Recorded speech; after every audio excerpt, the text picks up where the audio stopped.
come back and tell us more. And you know, Javon, I want to see that training program agenda that you used. It sounds like it was amazing. Yes, definitely. I'll make sure I share it.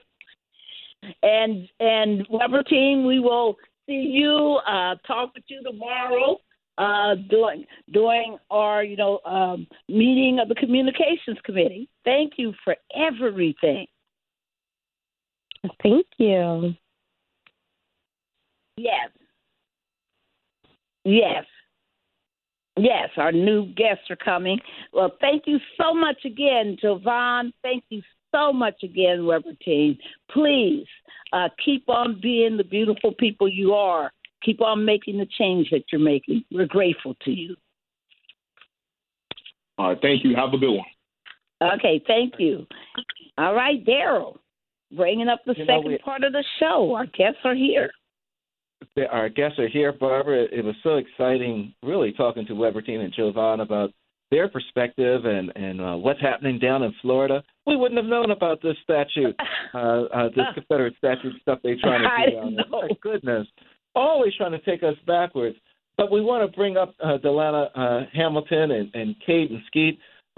Welcome to Igniting Change. I believe this is for both of you. This is your maiden voyage, your first time on Igniting Change. So we certainly want to give you a shout-out, a welcome, and a happy New Year to you, Dy'Lana. Thank you so much. Happy New Year to you as well. I want to thank you so much for having me and giving me this opportunity. Oh, sure, absolutely. So, let's jump into this. Now, you're a student down at Sam Houston University. Can you tell folks where Sam Houston is located? Sam Houston is in a small town in Texas called Huntsville.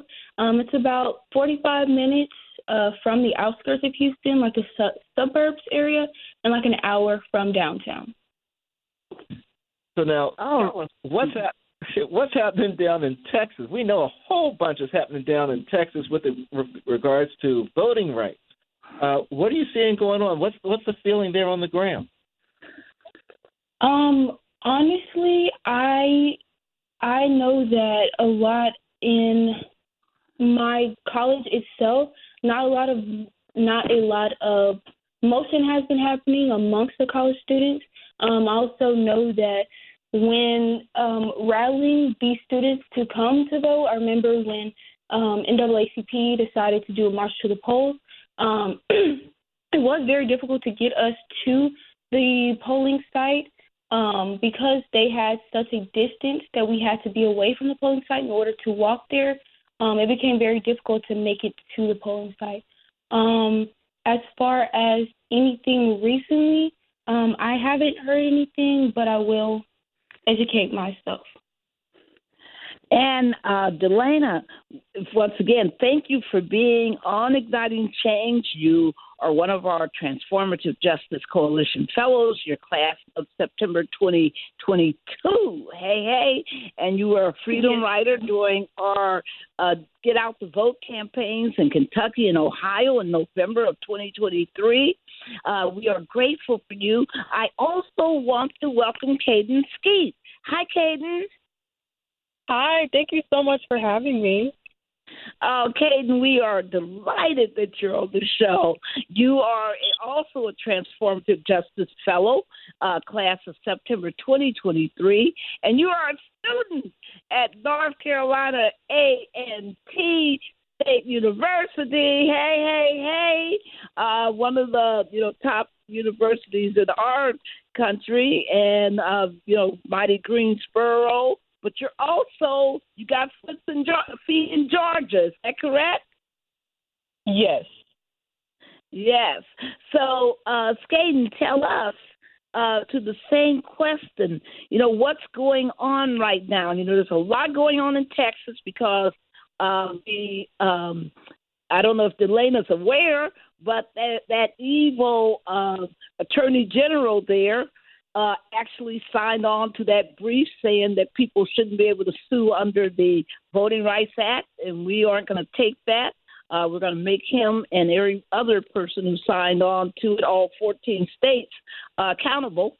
But in North Carolina, because you got Josh Stein They did not sign that brief, which shows the power of the vote. And so I just want to, go into that. But what do you think are the top issues that young people will be paying attention to when they vote in 2024? So I think there's a few issues that young people will be facing. And in North Carolina, one issue of major concern is the strict voter ID laws. A lot of people do not know that our university IDs can be used as a form of identification, and just a lack of information surrounding what qualifies as a valid form of identification. That's something that we really have to focus on, making sure that people are aware of. But also, we actually just had a major win in Greensboro for getting an early polling site for North Carolina A&T students. They were trying to take it away from us, which would increase difficulty in getting out to the polls, especially considering that a lot of students on our campus do not have access to transportation. So we put a lot of pressure on elected officials to make sure that we got that early polling site, and we did. So now it's a matter of educating our students on our campus to make sure that they're aware of all of the different rules and regulations surrounding this upcoming election. Wow. Wow. That's really fascinating, Kayden. Yes. Barbara, Kayden, one of the things that we know that some of our TJC alumni did over at Lincoln University in Pennsylvania is they held a march to the polls with pizza and soft drinks and everything else for people to actually go to this polling site and be certain they were coming out to vote. So, that may be something, Kayden, that you may want to consider over at A&T, being certain to do this march to the polls and encouraging students to come on out and vote and participate in the process. Absolutely. And I really try to educate people on the fact that the mobilization is the hardest part of getting people out to vote. Like, registration is nowhere near as difficult as getting people to the polls. So that's something that we're trying to definitely work on. And, and that brings us, it's interesting that both Kayden and Dy'Lana both have talked about the problem of getting to the polls and the criticality of having, polling sites close to the campuses. And I, just want to give a shout out now to Andreas Cabillo, who was part of our training in last September, who actually made sure that he was one of the leaders in fighting to get a polling site on their campus for the first time. And he did it.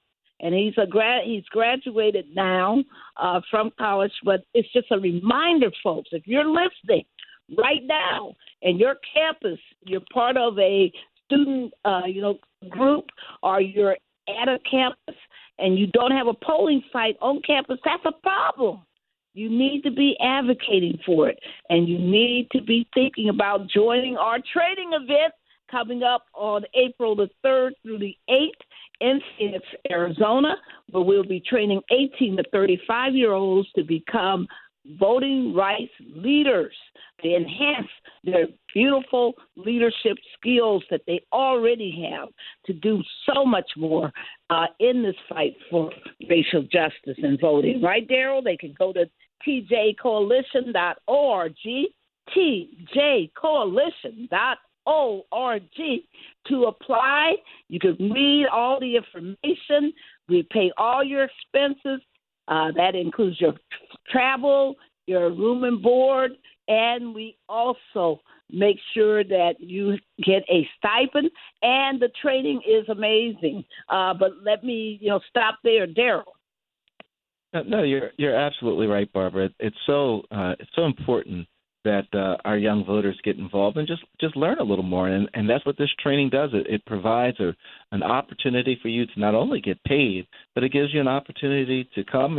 You'll also get a chance to watch. This is the Final Four weekend when this training will be occurring. So, during that Final Four weekend, that Sunday, in between the Final Four game and the championship game, the HBCU All-Stars play. And all the HBCU All-Star universities have the opportunity to have teams that will be represented, players that could be represented from each of the universities. You'll be there for all of that. and you'll also be part of the community activation that goes on. So we immediately put to work what you're learning from this training. So, but, Kayden, one of the things that you were talking about was this polling site at A&T. Could you share with us again? You indicated that the polling site was going to be moved or closed. Is that correct? So there was a list of about 17 early polling sites, and a lot of our A&T students went to the official meeting in which they discussed all these early polling sites. And then they pushed to remove 2 early polling sites that would disproportionately impact us as students at A&T. Wow. So in order to combat that, we drafted letters and we sent hundreds of emails to the elected officials and attended the meeting again, and were able to get those early polling sites back. Woo, I love that. Wow. I love that kind of activism. You gotta love it, Barbara. It's just incredible what our young voters are doing, right? In terms of being certain that their voting power is protected. Because we know, Barbara, that as of today, that the largest potential voting bloc in America are the Gen Zs and the young millennials, and they are also the most diverse. They're the most multicultural, most accepting of diversity. So there's a fear that's out there of that young voting bloc.